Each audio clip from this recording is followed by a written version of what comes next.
ایک زندیق ملعون مجوسی نسل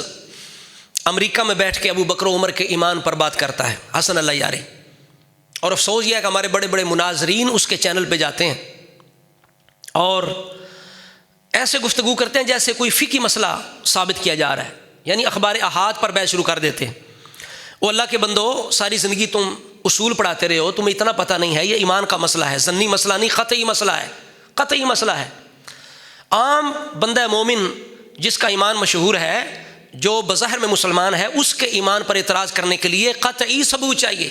تو شیخین کریمین کہ جن کے ایمان کی گواہی قرآن دے، پوری امت دے، اہل بیت دے، جن کے پیچھے علی المرتضیٰ نمازیں پڑھیں، حسن و حسین نمازیں پڑھیں، ساری زندگی جن کے ساتھ علی المرتضیٰ نے محبت کے ساتھ گزاری ہو، ہجرت بھی نہ کی ہو مدینے سے اور تلوار بھی نہ اٹھائی ہو،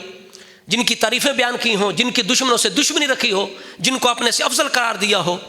پوری امت جن کے ایمان کی گواہی دے، کیا ایسی ہستیوں کے ایمان پہ اعتراض کرنے کے لیے آپ اخبار احاد کی بات کریں گے؟ وہ بحثیں چھیڑیں گے؟ کیا پڑھتے پڑھاتے رہے آپ؟ کیوں بے عزتی کر رہے ہیں اہل سنت کی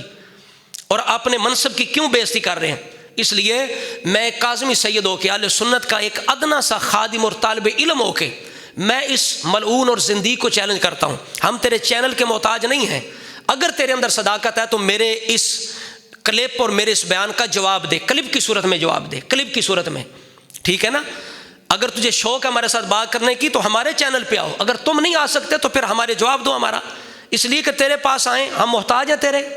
اور وہاں کنٹرول تیرا سارا تیرے ہاتھ میں ہوتا ہے، تو ہم یہاں تجھے چیلنج کر رہے ہیں کلپ کی صورت میں، تم کلپ کی صورت میں ہمارا جواب دو۔ اگر تیرے اندر صداقت ہے، میں کاظمی سید 3 سوال کروں گا، 3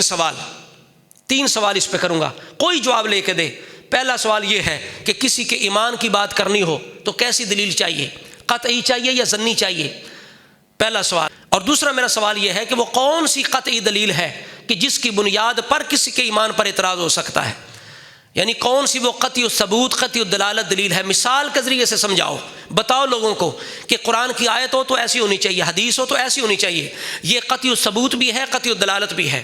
2 سوال ہو گئے، اور تیسرا سوال ہے جو قیامت تک اس کی نسلیں بھی مر جائیں گی، جہنم میں پہنچ جائیں گی، لیکن شیخین کریمین کا کوئی دشمن جواب نہیں دے سکے گا، پھر وہ قطعی ثبوت، قطعی دلالت، وہ دلیل لے کے آؤ جس کے ذریعے اور جس کی بنیاد پر تم معاذ اللہ شیخین کریمین کے ایمان کے خلاف بات کر سکو، ان کے ایمان پر اعتراض کر سکو۔ لیکن مجھے پتا ہے نہ خنجر اٹھے گا نہ تلوار تم سے، یہ بازو میرے آزمائے ہوئے ہیں، یہ کاظمی سید کی للکار ہے، ابو بکر و عمر شیخین کے دشمن قیامت تک اس کا جواب نہیں دے سکیں گے۔ تو لہٰذا میرا یہ سوال، میرا یہ چیلنج اس تک پہنچاؤ، اگر اس کے اندر صداقت ہے تو اسی انداز میں کلپ کی صورت میں میرا جواب دے۔ لیکن ہم جانتے ہیں کہ انشاءاللہ تعالی صدقہ پنجہ چارہ دا قیامت تک اس کا کوئی جواب نہیں آئے گا۔